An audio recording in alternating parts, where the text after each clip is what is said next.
Ֆրանսիայի նախկին նախագահ Նիկոլա Սարկոզին երկրորդ աշխարհամարտից հետո դառնալով Ֆրանսիայի պատմության առաջին նախագահը, ում կալանավորել են, Փարիզի Սան-Տեբանտում գտնվելու առաջին օրը սկսել է գիրք գրել։ Նա մի քիչ մարզանք է արել եւ սկսել է գրել իր գիրքը։ Սրա մասին հայտնել է նրա փաստաբան Ժան-Միշել Դարոյը։ Նրա խոսքով նախագահը պահվում է 9 քառակուսի մետրանոց խցում։ Սարկոզին առաջին օրը հանդիպել է կնոջ Կարլա Բրունիի հետ։ 3 հոկտեմբերի 21-ին բանտ տեղափոխվելու ճանապարհին Սարկոզիին ուղեկցել են իր կողմնակիցները։ Երկրի ներքին գործերի նախարարությանը ներկայացված խնդրանքի համաձայն Նիկոլա Սարկոզիի շուրջօրյա անվտանգությունը կապահովեն Ֆրանսիայի բարձրաստիճան պաշտոնյաների պաշտպանության համար պատասխանատու հատուկ ստորաբաժանման 2 ոստիկաններ։ Սակայն հայտնի չէ, թե ով է նման խնդրանքով դիմել նախարարությանը։ Ավելի վաղ սեպտեմբերի 25-ին Փարիզի դատարանը 5 տարվա ազատազրկման դատապարտեց նախկին նախագահ 70-ամյա Սարկոզիին։ 2007 թվականի նախընտրական քարոզարշավի ժամանակ Լիբիայի իշխանությունների կողմից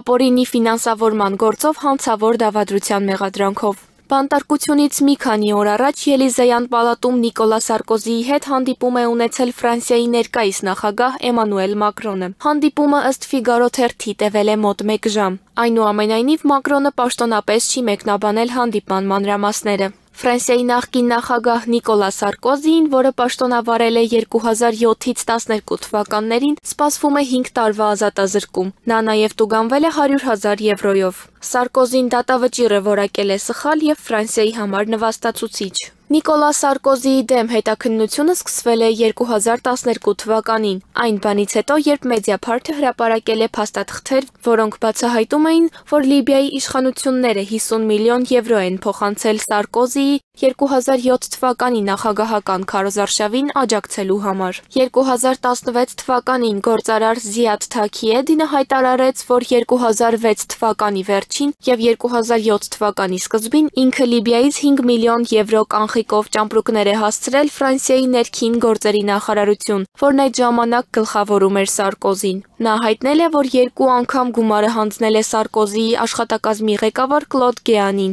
իսկ 1 անգամ անձամբ նախագահի թեկնածուին։ 2018 թվականին Սարկոզին մեղադրվեց կոռուպցիայի, քարոզարշավի անօրինական ֆինանսավորման եւ Լիբիայի պետական միջոցների հափշտակումը թաքցնելու մեջ։ 2020 թվականի նոյեմբերին Թաքիեդինը հետ վերցրեց Սարկոզիի դեմ իր մեղադրանքները։